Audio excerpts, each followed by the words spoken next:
हरीम को डिस्क्राइब करे, कुछ ऐसा बताओ। खाना अच्छा पकाती है, घरेलू बीवी है, झाड़ू पोछे करती है, पाँव दबाती है। लायक है क्या काम करने दे। खाना बनाना आता ही नहीं इन्हें, खाना बनाना आता ही नहीं इन्हें। हाँ, सिर्फ ये पाँव अच्छे दबा लेती,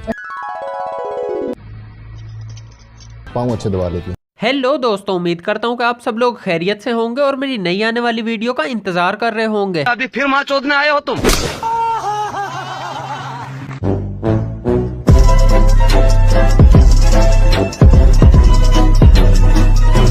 यार इस दुनिया में ना 3 किस्म के लोग पाए जाते हैं। एक तो वो आते हैं वो जो बगैरतियां लगाकर फेम हासिल करने की कोशिश करते हैं, और अगर अवाम इनकी वीडियो सिर्फ अपने चस्के पूरे करने के लिए देखना शुरू कर दे तो फिर इन्हें ये लगने लग जाता है कि हमें इज्जत और फेम दोनों साथ साथ मिल रही है, तो क्यों ना अवाम को थोड़ा और चस्का दिया जाए। और फिर तीसरे नंबर पर वो लोग आते हैं जिनके चस्के लेने के चक्कर में इन टिकटॉकरों को ये खुशफहमी हुई होती है कि हमारी काफी ज्यादा फैन फॉलोइंग है।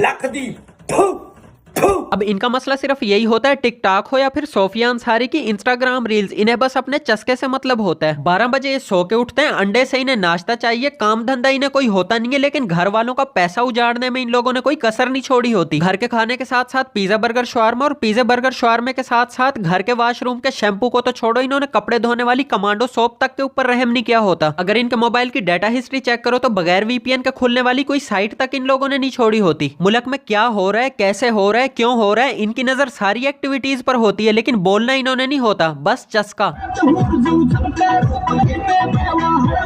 आप लोग चस्का जो है, आपको चस्का भी तो उसी चीजों के ना, पसंद भी आप वही करते हैं। और फिर तीसरे नंबर पर वो आते हैं जो चस्का भी लेते हैं, उनकी नजरें भी मुल्क की सारी बगैरतियों वाली एक्टिविटीज पर होती हैं, और वो बोलते भी हैं, और तब वो बोलते हैं सारों को ही मर्चें लग जाती हैं। और आखिर वो कौन होते हैं? और भाई वो हम होते हैं, हम। और आज की इस वीडियो में मैं अगले को मर्चें लगाकर आप लोगों को बताऊंगा कि अगले बंदे को बातों से मर्चें कैसे लगाई जाती हैं। तो आज की इस वीडियो में हम जिन 2 हस्तियों की बात करने वाले हैं ना, उनका उनकी हरकतों की वजह से इस मुल्क का बच्चा बच्चा फैन है। चलो तो मैं आप लोगों को इन 2 हस्तियों का बारी बारी से इंट्रोडक्शन करवाता हूँ। अब पहले नंबर पर तो आती है मथीरा जी, क्योंकि इनका मैं भी बहुत बड़ा फैन हूँ। इन्हें मुल्क में कौन नहीं जानता। इस मुल्क में ना इनका बहुत बड़ा नाम है। इतना नाम तो मीरा ने अपनी पूरी जिंदगी में नहीं कमाया जितना मथीरा जी ने 2 कंडम्स के ब्रांड के साथ काम कर कर कमा लिया है। तब तक मथीरा जी किसी कंडम के एड में आकर उस कंडम के ब्रांड के बारे में कोई अपने 2 बोल ना बोल दे तो वो कंडम मार्केट में आने से पहले ही फ्लॉप हो जाता है। अगर मथीरा जी किसी कंडम के ब्रांड के बारे में अपने ट्विटर अकाउंट से ट्वीट कर कर ये बोल दें कि this condom is not comfortable, तो उस कंपनी के तो रातों रात लोड़े लग ही जाने, लेकिन आवाम ने भी बेकरी का छापर चढ़ाकर कर लेना है, लेकिन दोबारा उस कंडम की तरफ नहीं जाना। अब अगर बात चल ही रही है तो मैं आप लोगों को एक फैक्ट नंबर 1 ये भी बता दूं कि अगर इस बंदी ने कंडम के एड्स में काम करना छोड़ दिया ना, तो इस मुल्क की पॉपुलेशन की रफ्तार में भी 3 गुना तेजी से इजाफा देखने को मिलेगा। क्योंकि माशाल्लाह से अपने पाकिस्तानी भाइयों में जितना सब्र है ना, एक वक्त में ट्विंस यानी 2-2 बच्चे पैदा करने का तरीका भी अंग्रेजों ने यहीं से सीख सीख कर जाना है, और आवाम भी यही चाहती है कि इसी तरह से लगी रहे। क्योंकि पहले भी 2017 में मथीरा ने एक कंडम के ब्रांड के साथ काम करने से मना कर दिया था। तो अब तुम लोग जरा जाकर टिकटॉक के ऊपर हाल देखो। पहला कोई बगैरती वाला ट्रेंड इस टिकटॉक के ऊपर खत्म नहीं होता कि कोई नई नाजायज गलती अपना टांगे उठाने वाला ट्रेंड इस मार्केट के अंदर लेकर आ जाती है। एक आईफोन लेने के चक्कर में अब ये टिकटॉक की आवाम क्या कुछ देने को तैयार नहीं है। वैसे आजकल मथीरा जी ने बड़ा अच्छा काम शुरू किया हुआ है। मोहतरमा पार्ट टाइम टिकटॉकर्स को अपने शो में बुलाकर उनकी अच्छी खासी बेइज्जती करती है। वैसे अगर सोचा जाए तो इन टिकटॉकरों की वैसे भी कोई खास इज्जत नहीं है। अब मिसाल के तौर पर तुम लोग अली हैदराबादी को देख लो। अली हैदराबादी की कंजरों वाली चाल देखकर इसे कोई नादरा के दफ्तर में ना घुसने दे। और एक वो नदीम लुली वाला है जिसने आईफोन का लालच देकर सारे टिकटॉकर्स को दुबई में 5 स्टार होटल के बेडों पर गर्मी के अंदर एसी का टेम्परेचर 14 के ऊपर सेट कर अपना खुद का आईफोन 3GS उनके हाथ में पकड़ाया है। और साथ ही साथ उन शरीफ टिकटॉकरों का नाम भी खराब किया है जिन्होंने अपने खुद के पैसों का आईफोन लिया है। टिकटॉक के ऊपर आईफोन को क्यों मोबाइल से ज्यादा बदनाम करने में भी नानी वाले का हाथ है। नानी वाला टिकटॉक के ऊपर आईफोन बांट बांट कर स्टार बन गया, लेकिन कल को इसके बच्चों ने नोकिया 3310 बांटना शुरू कर देना है। और आज की वीडियो की हमारी सेकंड गेस्ट का तो मैं आप लोगों से क्या ही इंट्रोडक्शन करवाऊं। अब इनके इंट्रोडक्शन में तो मैंने सिर्फ हरीम ही बोलना है और ऑडियंस का कान ऐसे ही खड़े हो जाने कि हरीम शाह ने दोबारा तो कोई नया पंगा नहीं डाल दिया। अब जिसको अभी भी समझ नहीं लगी तो हम टिकटॉक स्टार हरीम शाह की बात करने वाले हैं। पहले तो ये सिर्फ एक आम सी टिकटॉक स्टार हुआ करती थी, लेकिन आजकल इनके अरबियों से भी बड़े अच्छे ताल्लुकात हैं और अरबियों ने इन्हें अपने मुख्तलिफ किस्म के जहाजों पर भी बिठाया है। वैसे छोड़ा तो इसने मुबशिर लुकमान का जहाज भी नहीं, लेकिन मुल्क के सारे दरवाजे इसके लिए बिल्कुल ऐसे ही खुले जैसे तुम्हारे कमरे के अटैच वॉशरूम का दरवाजा हर वक्त तुम्हारे लिए खुला रहता है। कभी ये तुम लोगों को पार्लियामेंट हाउस में नजर आएगी तो कभी ये वजीर आजम हाउस का दरवाजा अपनी टांगे उठाकर खोलने के बाद अंदर घुस जाती है। टांगे उठानी पड़ती है, टांगे उठानी पड़ती है। मजाक करनी, सॉरी।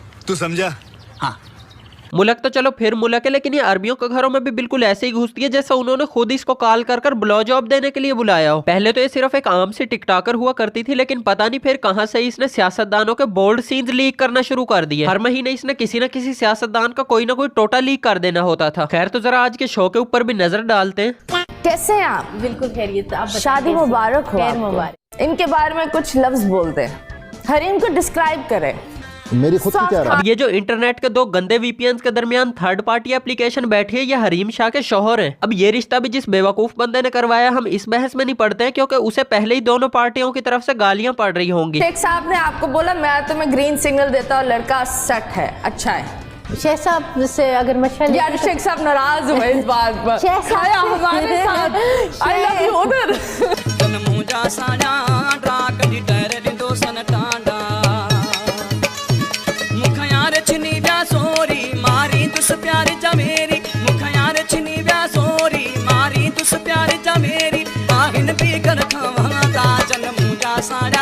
अच्छा तो मथीरा मैडम का ये कहना है कि शेख साहब ने बंदा पसंद कर दिया है, लेकिन मथीरा को ये नहीं पता कि इस बंदे को इसके किसी बहुत बड़ी गलती के गुनाह की सजा मिली है, या फिर इस बंदे से भी शादी करने के लिए हरीम शाह ने इसे इसका कोई टोटा लीक करने की धमकी दी है। भी ऐसा हुआ कि लोगों ने बोला क्यों कर रहे हो, पागल हुए हो। एक होता है ना, कुछ दोस्त आपके साथ होते हैं और कुछ खिलाफ भी हो जाते हैं। तो कुछ लोग बोलते हैं ये सटिया गया है, पागल हो गया है प्यार में।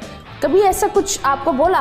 जी बहुत सारे फेसबुक का मैसेंजर भरा हुआ मेरा है। FB मैसेंजर, मेरा ट्विटर अकाउंट, मेरा इंस्टा अकाउंट, मैसेजेस। अब शादी के मामले में ना सिर्फ दो ही ऐसी सूरतें होती हैं जब बंदा किसी की भी नहीं सुनता। एक सूरत तो वो होती है जब बंदा किसी पर जादू कर देता है, लेकिन ये वाला फार्मूला तो हिंदुओं पर अप्लाई होता है। लेकिन दूसरा शादी का फार्मूला मुसलमानों पर भी अप्लाई होता है जब बंदा शादी करते वक्त माँ बाप तक की भी नहीं सुनता, और वो दूसरा फार्मूला है बगैरत हो जाना। वैसे तो ये फार्मूला टिकटॉकरों के ऊपर भी अप्लाई होता है, लेकिन इस वक्त शादी का टॉपिक चल रहा है और हरीम शाह के हस्बैंड पर भी यही वाला फार्मूला अप्लाई होता है। मुझे कोई फर्क नहीं पड़ता। मैं बगैरत साले कुत्तों की जिंदगी। भाई साहब का ट्विटर, इंस्टा, फेसबुक मैसेंजर, यहाँ तक कि व्हाट्सएप भी मैसेजों से भरा पड़ा है, लेकिन भाई साहब को कोई फर्क ही नहीं पड़ रहा। और इतना ज्यादा भी तो नहीं। आपने कितना इन्वेस्ट किया है?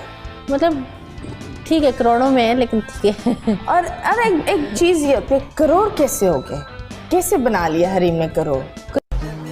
एक तो मथीरा मैडम को भी लोगों को अपने शो में बुलाकर आगे से उन्हें अच्छी खासी उंगल करने का चस्का पड़ गया। अब ये तो सारों को ही पता है कि जितने इस बंदी ने सियासतदानों के टोटे लीक किए, अगर ये उनसे एक टोटा डिलीट करने का 1 करोड़ भी मांगे तो 30-40 करोड़ का हिसाब तो सीधा सीधा ही बन जाता है। और ऊपर से जो मैडम के अरबियों के साथ अच्छे ताल्लुकात हैं, अब अरबियों ने मेहमान नवाजी करने के बाद खाली हाथ तो वहां से वापस आने नहीं देना। वैसे अगर सोचा जाए तो ये भी हो सकता है कि मैडम ने शायद अरबियों के साथ अपने टोटे बनाकर आगे से उन्हें भी धमकाया हो। अब ऐसे ही तो कोई आम सा टिकटॉक स्टार दुबई जाकर 3-3 कंपनियों का ब्रांड एम्बेसडर नहीं बन जाता ना। अब अली हैदराबादी और नदीम लुल्ली वाले कोई तुम लोग देख लो, दोनों के टिकटॉक के ऊपर 10-10 मिलियन से ज्यादा फॉलोअर्स हैं, लेकिन दोनों के साथ ही आज तक किसी चाइना की मोटरसाइकिल की कंपनी तक ने अपना कोई ब्रांड शूट नहीं किया। तो बस यार आज की वीडियो यहीं पर करते हैं खत्म। उम्मीद करता हूँ कि आज की वीडियो आप लोगों को जरूर पसंद आई होगी। वीडियो अगर अच्छी लगी तो वीडियो को लाइक करें, अपने दोस्तों के साथ शेयर करें और चैनल को सब्सक्राइब करें बेल आइकन के साथ। प्यार हमेशा उसी इंसान से कीजिए साहब जिसके साथ आप शादी करना चाहते हो।